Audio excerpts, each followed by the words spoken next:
এবার ভারতের কর্ণাটকে রাজ্যের এক নারীর গলার সোনার চেইন ছিনতাইয়ের ঘটনাকে রাজধানীর শনির আখড়ার ছিনতাইয়ের ঘটনার দাবিতে প্রচার করা হলে মুহূর্তেই সামাজিক যোগাযোগ মাধ্যমে আতঙ্ক ছড়িয়ে পড়ে।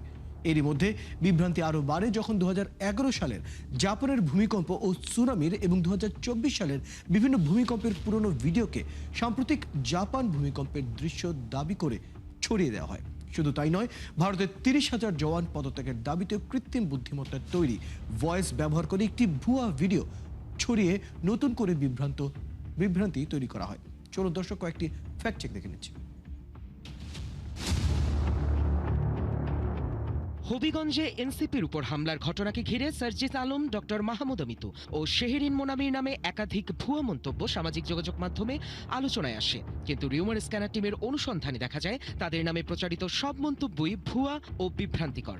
সার্জিস আলমের নামে প্রচারিত 2টি এবং মাহমুদ আমিতুর নামে প্রচারিত একটি ফটোকার্ড মূলত ব্যঙ্গাত্মক পেজের বিভিন্ন পোস্ট থেকে ছড়িয়ে পড়ে। ওদিকে মোনামির নামে প্রচারিত বক্তব্যটিরও কোনো নির্ভরযোগ্য ভিত্তি নেই। সংশ্লিষ্ট কারো বক্তব্যের পক্ষে মূলধারার গণমাধ্যম, নির্ভরযোগ্য সূত্র বা তাদের নিজস্ব সামাজিক যোগাযোগ মাধ্যমে কোনো তথ্য প্রমাণ পাওয়া যায়নি।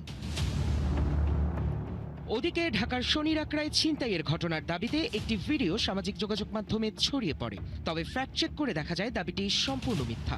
মূলত ভিডিওটি বাংলাদেশের নয়, এটি ভারতের কর্ণাটক রাজ্যের হুগলি শহরে এক নারীর গলার সোনার চেইন ছিনতাইয়ের ঘটনা। ভারতীয় একাধিক গণমাধ্যম ও একই ঘটনার বিভিন্ন ভিডিও মিলিয়ে বিষয়টি নিশ্চিত হয়েছে।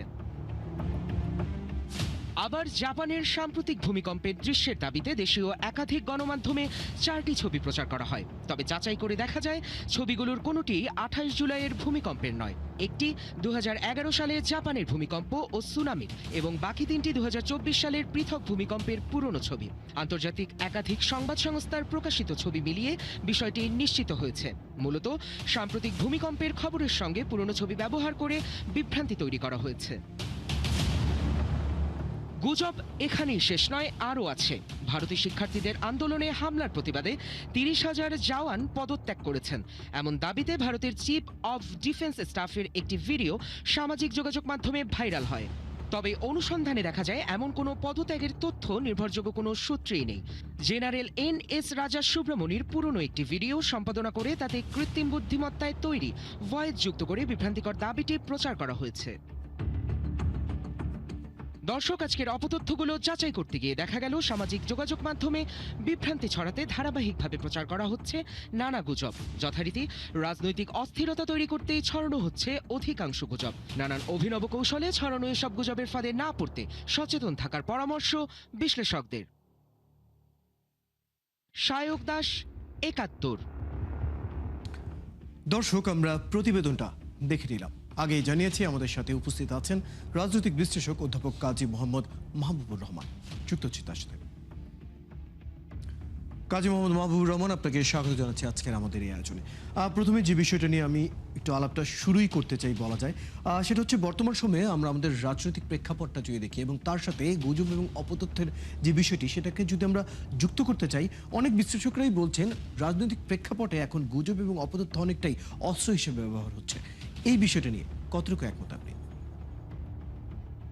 না, ওনারা যেটা বলেছেন তা তো ঠিকই বলেছেন যে আমরা আসলেই বিভিন্নভাবে কিন্তু এটা দেখছি যে একটা সফট উইপন হয়ে যাচ্ছে এখন এই সোশ্যাল মিডিয়া বা অন্যান্য মিডিয়াগুলোর মাধ্যমে কারোর বিরুদ্ধে অপতথ্য ছড়ানো।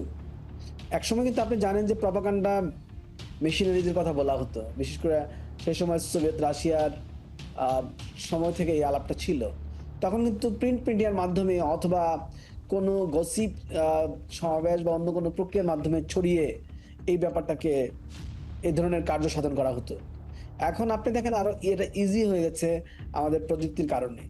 আমরা কিন্তু এখন আর বড় সমাবেশের আশ্রয় নিতে হয় না মিথ্যা ছড়ানোর জন্য, অথবা কোনো প্রিন্টিং এর আশ্রয় নিতে হয় না, বা কোনো বইয়ের আশ্রয় নিতে হয় না, কোনো প্রিন্ট মিডিয়ার আশ্রয় নিতে হয় না। আমরা কিন্তু এখন ব্যক্তিগতভাবেই কেউ চাইলেই একটা বড় গোষ্ঠীর অথবা একজন কৃতিমান ব্যক্তির অথবা একজন সম্মানিত ব্যক্তির কিন্তু আমরা সম্মানকে নষ্ট করতে পারে। তো এই যে প্রক্রিয়াটা, এটা কিন্তু আমাদের আগে ছিল না। তাই এখন যারা বলছেন যে এটা একটা উইপান আকারে ব্যবহার হচ্ছে, অস্ত্র আকারে ব্যবহার হচ্ছে, আমারও তাই মনে হয় এটা নিয়ে ভাবা দরকার। এটা আসলে সারা পৃথিবীতেই সফট উইপান আকারে এটা ব্যবহার হচ্ছে কিনা, এবং বিশেষ করে উন্নয়নশীল দেশগুলোতে যেখানে এটা খুব বেশি কার্যকর, মানুষ এত শিক্ষিত না অথবা মানুষ এত সচেতনও না, তাদের কাছে এত ধরনের তথ্যের সোর্সও নাই, অথবা তারা দেখা যাচ্ছে কি কালচারালিও অনেক সময় এতটা ডেভেলপ হয়ে ওঠেনি যে সবকিছুতেই তাদের মনোযোগ থাকে না, অথবা অনেক কিছুতেই মনোযোগ থাকে। আপনি এই ঠিকই সকল বলেছেন জায়গা- কাজী মোহাম্মদ মাহবুবুর রহমান। আমি আরেকটা জায়গায় একটু আসতে চাই। এই যে এই সকল জায়গায়, এই সকল জায়গাগুলোতে এটা আরো বেশি ব্যবহৃত হচ্ছে। আমি আপনার বলুন। কথার সাথে অনেকটাই একমত, এবং একই সাথে আমি একটু যুক্ত করতে চাই আমাদের দেশের রাজনৈতিক অঙ্গনে বেশ কিছু রাজনৈতিক দল আমাদের রয়েছে। বড় রাজনৈতিক দল যেমন রয়েছে, তেমনি ছোট থেকে শুরু করে মাঝারি রাজনৈতিক দলও কিন্তু এখন আমরা প্রচুর পরিমাণে দেখছি। একজন রাজনৈতিক বিশ্লেষক হিসেবে আপনার কাছে আমি জানতে চাই, এই ধরনের অপতথ্য এবং গুজবের জন্য আমাদের দেশের রাজনৈতিক অঙ্গন এবং রাজনৈতিক দলগুলো কতটুকু প্রস্তুত দেখেন? রাজনৈতিক দলগুলো আসলে তো একটু ভালনারেবল হয়ে গেছে। বিশেষ করে আপনি দেখেন বাংলাদেশ জাতীয়তাবাদী দলের ক্ষেত্রে সরকার গঠনের আগেও আমি দেখেছি যে বিশেষ করে নির্বাচনের ক্ষেত্রে ব্যাপক অপতথ্য ছড়ানো হয়েছে। বাংলাদেশ জাতীয়তাবাদী দল, বিএনপির নেতৃবৃন্দ বা বিএনপির অঙ্গ সংগঠন, বিএনপি সবকিছু মিলে বিএনপিকে কেন্দ্র করে, তার ইতিহাস ঐতিহ্যকে কেন্দ্র করেও প্রচুর অপতথ্য ছড়ানো হয়েছে। সেই অপতথ্যগুলোকে চ্যালেঞ্জ মোকাবেলা করার ক্ষেত্রে, অপতথ্যের যে চ্যালেঞ্জগুলো ছিল সেগুলো মোকাবেলার ক্ষেত্রে সেভাবে তো বিএনপির কাছে সেই ধরনের কোনো ডিফারেন্ট উইপন তো ছিল না। আসলে প্রযুক্তিতে তো এই ধরনের কোনো উইপন নাই যে আপনি আপনার বিরুদ্ধে যে সকল প্রপাগান্ডা হয় সেগুলোকে আপনি আবার প্রপাগান্ডার বিরুদ্ধে কিছু ব্যবস্থা নিতে পারেন। এবং যে সকল মিডিয়াগুলো ব্যবহার করা হয়, ফেসবুক সহ অন্যান্য মিডিয়াগুলো, সেগুলোতেও তো আপনি দেখেন তারাও তো আপনাকে কোনো হেল্প করে না ওই ধরনের সময়। আসলে ছড়িয়ে যায়, সবার কাছে পৌঁছে যায়। পৌঁছার পরে আপনি কি বললেন, কি বললেন না, আপনি এটার উত্তর কি দিলেন, তাতে তো তেমন কোনো আসে যায় না। আপনি যদি ফেসবুকে একটা পোস্টও দেন যে না আমি এটা করি নাই, কিন্তু তাতে তো যা হওয়ার তা হয়ে গেছে। তো এটা আসলে একটা বড় প্রবলেম সারা বিশ্বব্যাপী। এ নিয়ে আমাদের অনেক বেশি ভাবা দরকার যে এটা কিভাবে নিয়ন্ত্রণ করা যায়। নিয়ন্ত্রণ করার একটা উপায় আছে, যদি বিশেষ করে সোশ্যাল মিডিয়া যারা মালিক তাদেরকে যদি বৈশ্বিক কোনো জবাবদিহিতার অধীন করা যেতে পারত। আমরা আমরা হচ্ছে কি সামাজিক যোগাযোগ মাধ্যমে যারা কর্তা রয়েছে, তাই সেই প্রসঙ্গটা নিয়ে কিছুক্ষণ পরে আসছি। তার আগে একটা জায়গায় আমি একটু আসতে চাই, সেটা হচ্ছে এই যে রাজনৈতিক দলগুলো, আমরা যখন দেখি কোনো ধরনের কাউকে নিয়ে যদি নেতিবাচক মতামত ছড়াতে হয়, কোনো রাজনৈতিক দলকে নিয়ে যদি তার কোনো কার্যক্রমের যদি পক্ষে বা বিপক্ষে নানা ধরনের মতামত কিন্তু থাকে। আগে আমরা যে ধরনের কাদা ছোড়াছড়ি সরাসরি মুখে দেখতাম, এখন অনেকটাই গুজব এবং অপতথ্যের আকারে কিন্তু আমরা সামাজিক যোগাযোগ মাধ্যমে আমাদের মুঠোফোনেই সবকিছু পেয়ে যাই। আপনি কি মনে করেন যখন এই যে পক্ষ বিপক্ষের যে কোন্দল, সেটাই কি অনেকটা কি গুজব এবং অপতথ্যকে কি উস্কে দিচ্ছে? ওইটার তো পক্ষ বিপক্ষের কোন্দল তো আপনি খুব দ্রুত এটা সরাতে পারবেন না। আমি বললাম আপনাকে যে পলিটিক্যাল, আমাদের যে কালচারাল প্রবলেম, আমাদের সাংস্কৃতিক যে প্রবলেম, সেটা তো একদিনে শেষ হবে না, চেঞ্জ হবে না। কিন্তু এই পক্ষ বিপক্ষ প্রবলেমটা কমানো যাবে যদি মানুষ আইনের পক্ষে আসে। কিন্তু এটা আসলে একটা বড় প্রবলেম। আপনি যেটা বললেন, আমরা পক্ষ বিপক্ষ হতে গিয়ে কিন্তু আসলে কাউকে অপদস্থ করছি, কাউকে অপমানিত করছি, কারোর বিরুদ্ধে বিষোদ্গার করছি, এবং সোশ্যাল মিডিয়ার এই হেল্পটা নিচ্ছি, এই প্রযুক্তিটার বা এই প্ল্যাটফর্মটার সুযোগ নিচ্ছি। এটা আসলেই মানে বড় একটা চ্যালেঞ্জ রাজনৈতিক দলগুলোর জন্য। শুধুমাত্র বিএনপির ক্ষেত্রে তো সরকারে আসার আগে হয়েছে, আবার সরকারে আসার পরেও দেখেন আপনি কি পরিমাণ সরকারি বিভিন্ন বিষয় নিয়ে কি পরিমাণ অপতথ্য ছড়ানো হচ্ছে। বিরোধী দলগুলোর ক্ষেত্রেও হচ্ছে, কিন্তু সরকারকে বেশি টার্গেট করা হচ্ছে।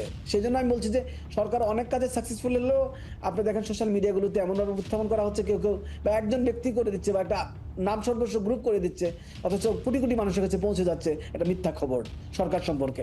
কাজী মোহাম্মদ মাহবুবুর রহমান, একটু আমি একটা ছোট্ট একটা উদাহরণ দিয়ে শুরু করতে চাই। ভালনারেবল না, সরকারও খুব ভালনারেবল হয়ে যাচ্ছে এই ধরনের প্রপাগান্ডার কাছে।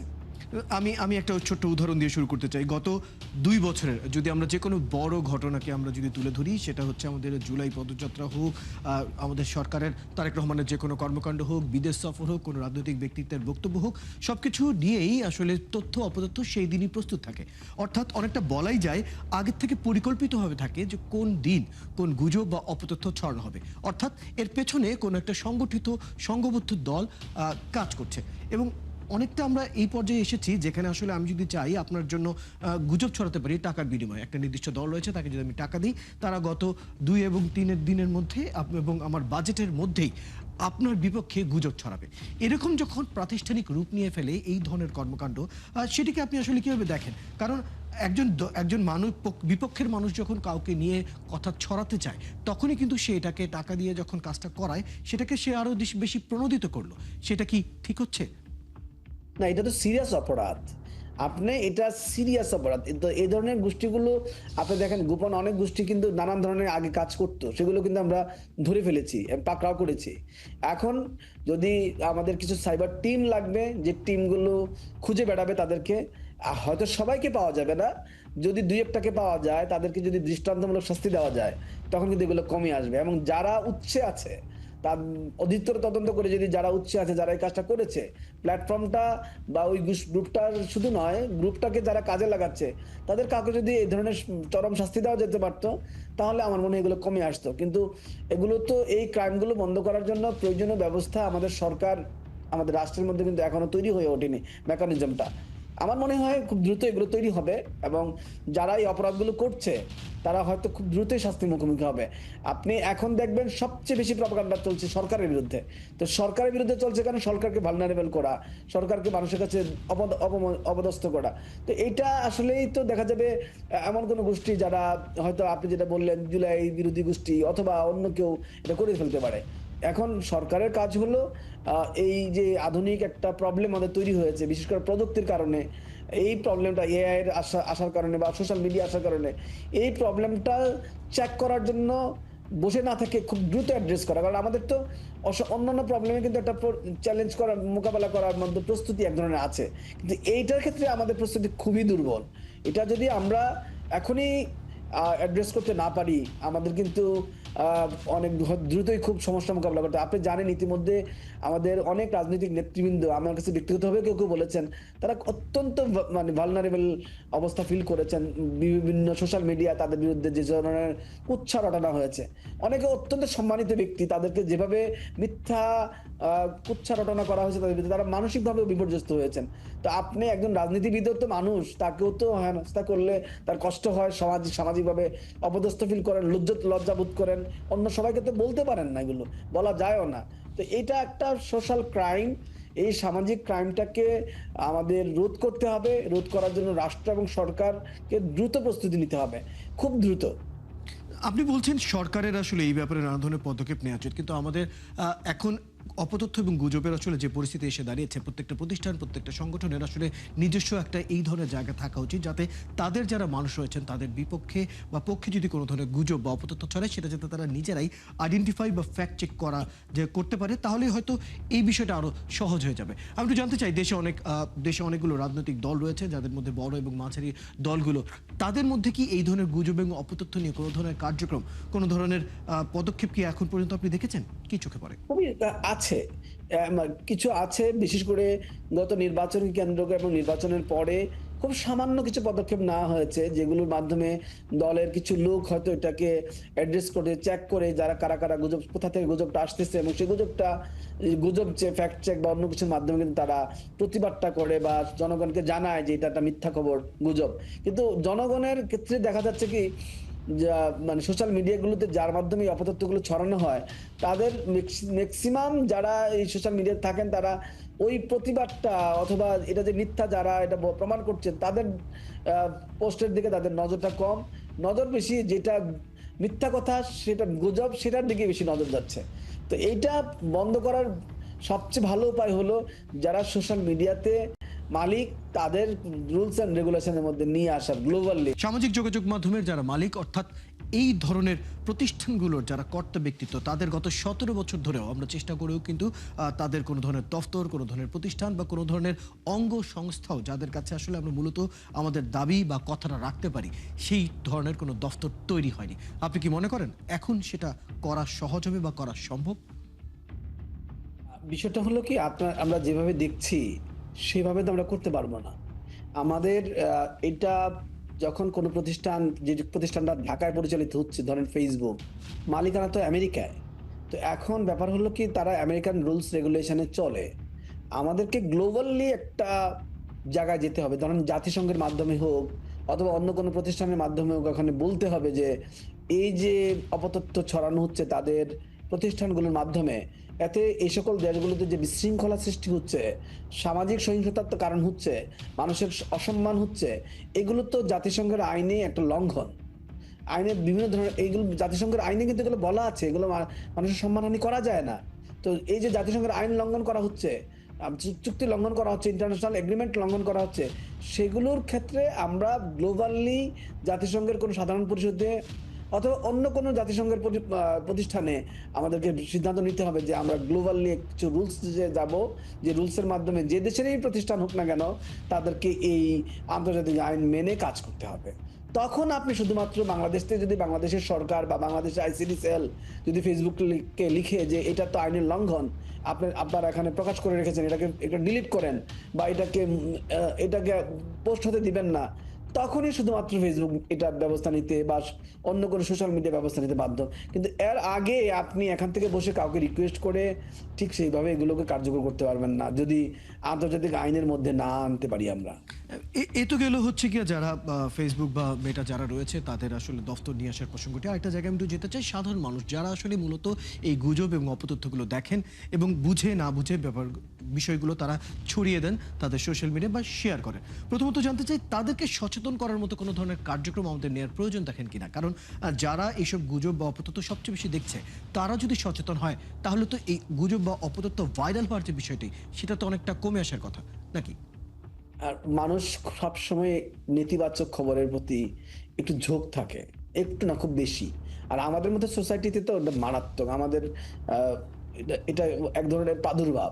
তো এগুলো আপনি সচেতন করে ঠিক সেভাবে কতটা কাজ করতে পারেন আমি জানি না। আইনের পদক্ষেপ ছাড়া আমি সবসময় মনে করি যে আইনি পদক্ষেপের মাধ্যমে যত পরিমাণ ক্রিমিনাল অ্যাক্টিভিটিস কমানো যায়, আইনি পদক্ষেপ ছাড়া মানুষকে বুঝিয়ে বুঝিয়ে এতটা পারা যায় না। তারপরেও বলছি আপনার মাধ্যমে যে বাংলাদেশে বিশেষ করে ধর্মীয় যে প্রতিষ্ঠানগুলো আছে বিভিন্ন ধর্মের, সেই ধর্মীয় প্রতিষ্ঠানগুলোকে ব্যবহার করা যায় কিনা, যে তাদের মসজিদ প্যাগোডা বলেন, মন্দির বলেন, সেখানে আলোচনা করা যে মানুষ কিন্তু প্রচুর অপতথ্য ছড়াচ্ছে এই সোশ্যাল মিডিয়ার মাধ্যমে, যেন তারা এগুলোর ব্যাপারে খুব সচেতন হয়ে সিদ্ধান্ত নেয়। আবার স্কুলগুলো কিন্তু ব্যবহার করা যেতে পারে, বিশেষ করে ইসলামী ফাউন্ডেশনের অধীনে বা শিক্ষা মন্ত্রণালয়ের অধীনে। অথবা আপনি যেটা বলছেন, আজকে আমার মনে হলো যে আমরা যে বাচ্চাদের জন্য যে বই তৈরি করছি, সেই বইয়েও কিন্তু আমরা প্রত্যেকটা ছোটবেলায় যেন আমরা শেখাতে পারি। ধরেন প্রত্যেক ক্লাস 5 থেকে যখন থেকে সোশ্যাল মিডিয়া ইউজ করার সময় হয় বা 4 থেকে, যে এই ধরনের কিন্তু অপতথ্য ছড়ানো হয়, তাহলে হয়তো এই পরিস্থিতিটা ভবিষ্যতে আরো ইতিবাচক দিকে যাবে। কাজী মোহাম্মদ মাহবুবুর রহমান, ধন্যবাদ সময়টুকু দেওয়ার জন্য। বেশ কিছু তথ্য এবং পরামর্শ পেলাম আপনার কাছ থেকে, ধন্যবাদ। দর্শক, এতক্ষণ আমাদের সাথে আলোচনায় ছিলেন রাজনৈতিক বিশ্লেষক অধ্যাপক কাজী মোহাম্মদ মাহবুবুর রহমান। কথা বলছিলেন বেশ কিছু ফ্যাক্ট চেক এবং এর আনুষঙ্গিক বিষয়গুলো নিয়ে। দর্শক, আপনারা আছেন ফ্যাক্ট চেক নিয়ে ৭১-এর নিয়মিত আয়োজন ফেক নিউজ স্ক্যানারে। প্রতিদিন আমরা রিউমার দূর করতে হাজির হব ঠিক একই সময়ে একইভাবে।